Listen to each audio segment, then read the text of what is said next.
Ya pemirsa, Indonesia kembali dinobatkan sebagai negara paling dermawan di dunia. Hal ini selaras dengan semakin banyaknya konten kreator yang aktif membagikan konten-konten berbagi di media sosial seperti Instagram ataupun TikTok.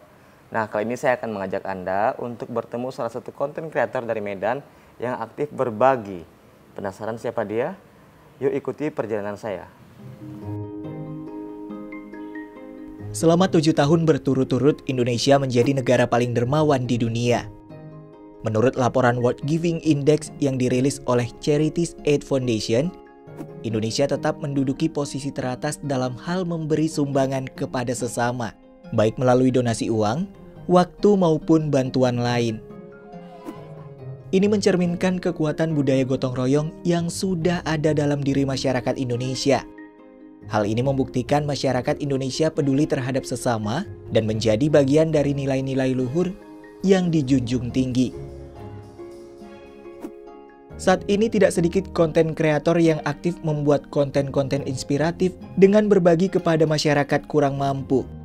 Salah satu di antaranya adalah Jessica Tamrin atau yang akrab disapa Jestam. Ia adalah seorang pengusaha kosmetik sekaligus pegiat sosial di Medan yang rutin membagikan konten berbagi. Ia mendonasikan sebagian keuntungan dari usahanya kepada masyarakat yang membutuhkan.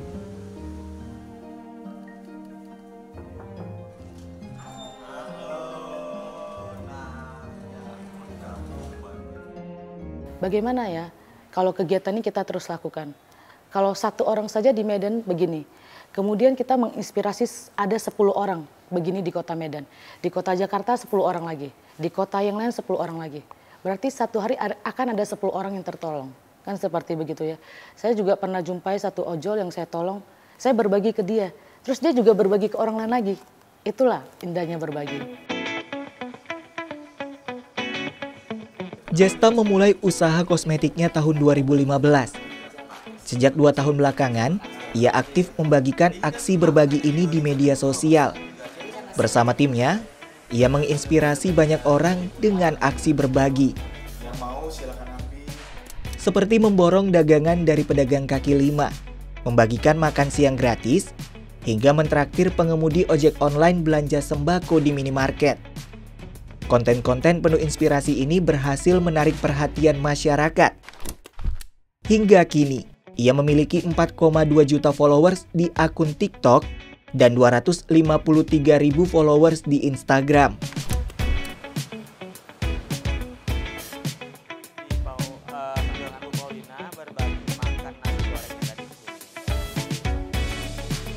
Belum lama ini Jestam bersama timnya membagikan 1.000 paket nasi goreng vegetarian.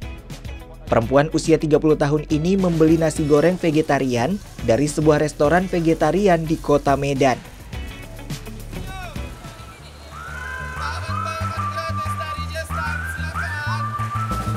Kegiatan ini berlangsung sejak pukul 11 siang. Jestam selalu menyisihkan waktu untuk berbagi kepada masyarakat yang kurang mampu setiap harinya.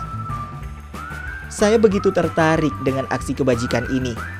Saya pun ikut membagikan paket makan siang kepada pengguna jalan di Jalan Perintis Kemerdekaan Medan.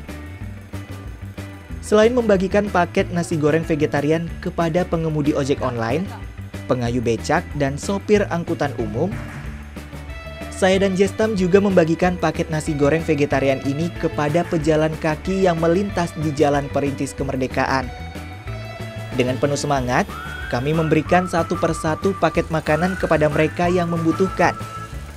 Ada secercah kebahagiaan bagi saya saat melihat senyum orang-orang yang menerima paket makanan. Kegiatan positif ini mendapat apresiasi dari Paulina, salah seorang pemilik restoran vegetarian. Menurutnya, aksi baik ini dapat menginspirasi lebih banyak masyarakat untuk peduli dan berbagi kepada sesama. Ya, saya harapkan semua masyarakat Medan juga bisa menikmati kemurahan hati Jestam ya. Dengan kasihnya berbagi ke semua masyarakat Medan. Dan kita juga merasa sangat senang bisa berbagi dengan makanan vegetarian. Mengajarkan masyarakat Medan untuk gimana makan vegetarian yang sehat. Gitu.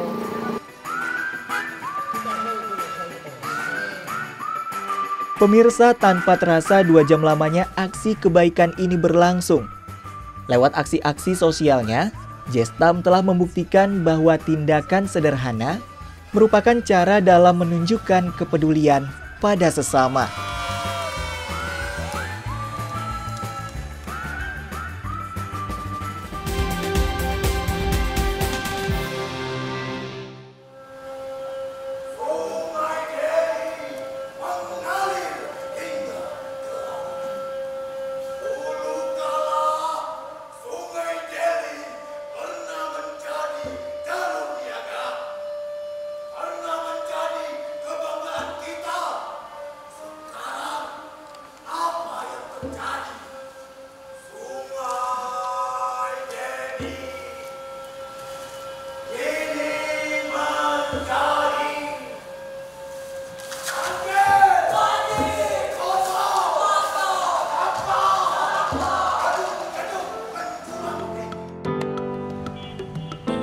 Pemirsa, seperti inilah wajah Sungai Deli sekarang.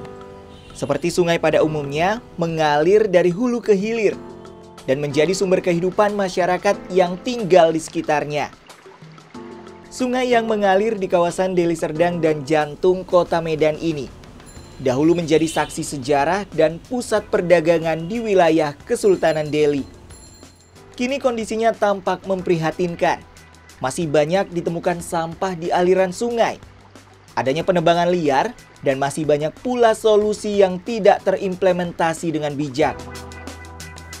Kondisi ini diceritakan sekelompok muda-mudi yang tergabung dalam Sanggar Anak Sungai Deli atau Sasude di sebuah pagelaran berjudul Delirium beberapa waktu lalu. Ya, di panggung ini muda-mudi yang tinggal di bantaran Sungai Deli diajak berpikir maju dan menyuarakan kegelisahan atas kerusakan Sungai Deli lewat sebuah karya. Satu sisi aku pikir setelah kami hidup di pinggiran Sungai Deli, aku melihat bukan hanya masyarakat pinggiran Sungai Deli yang juga terlibat dalam perusahaan Sungai Deli gitu. Bahkan hampir seluruh masyarakat yang ada di kota itu terlibat dalam perusahaan Sungai Deli itu. Jadi harapannya ketika kita membawa Delirium ini ke dalam sebuah pertunjukan teater bisa menjadi pesan buat para penonton atau masyarakat yang menonton terkait isu-isu apa yang ada di Sungai Deli seperti itu, bahkan mau ikut bertindak untuk Sungai Deli seperti itu.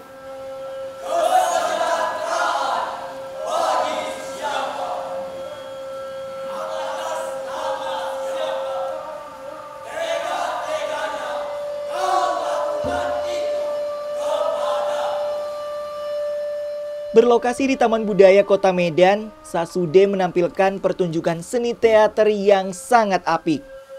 Cerita yang dibawa mengungkapkan rasa sakit yang dialami Sungai Deli karena ulah manusia dan tidak adanya kesadaran untuk menjaga kelestarian sungai. Sehingga sungai menjadi rusak dan dipenuhi banyak sampah. Tak hanya mengemas cerita yang dapat menggugah kesadaran masyarakat untuk menjaga kelestarian sungai, Sasude juga menghadirkan kondisi Sungai Deli melalui instalasi menarik dan didesain dengan sampah-sampah yang diambil dari Sungai Deli. Ada sekitar 500 kg sampah plastik kering yang mereka kumpulkan untuk menjadi dekorasi. Nantinya, sampah-sampah ini akan mereka manfaatkan kembali menjadi ekobrik. Ya karena memang kami pikir kami nggak hanya sebatas bawa cerita gitu, kami harus bawa realistis. Bagaimana kami menghadirkan realita yang ada, yaitu sampah. Sampah itu kami bawa ke panggung, menguatkan pertunjukan itu gitu. Roh Sungai Delinya dibawa ke atas panggung. Inilah Sungai Deli sekarang, hasil dari Sungai Deli sekarang. Bukan yang sungai bersih tapi sampah gitu. Pagelaran Delirium mengundang banyak simpati dari masyarakat Kota Medan. Salah seorang di antaranya adalah Afrion, koordinator konsorsium seniman Medan. Menurutnya gebrakan yang dibuat oleh Sasude tidak hanya meningkatkan kesadaran masyarakat akan kelestarian Sungai Deli saja, namun membangkitkan geliat seni masyarakat. Delirium ini sendiri memang kita berusaha untuk menunjukkan bahwa selain dari visi-visi absurd dan realis, kita mencoba mengangkat kembali lingkungan karena memang di Delirium inilah teater yang menggambarkan ya, tentang lingkungan itu sangat miris, dan mudah-mudahan ini sebagai satu dapat menjadi perhatian kita bersama bahwa Deli sebagai sungai yang dahulunya bersih, jernih, sekarang meskipun kotor kita mulai membersihkannya kembali, sehingga bisa terangkat kembali bahwa Sungai Deli itu sebagai destinasi wisata Kota Medan. Itu harapan kita. Dengan adanya pagelaran Delirium ini, masyarakat Kota Medan, khususnya yang tinggal di bantaran Sungai Deli, menjadi sadar dan peduli terhadap kelestarian sungai. Karena Sungai Deli merupakan sumber kehidupan masyarakat dan cerminan peradaban Kota Medan sejak dahulu, kini, dan nanti.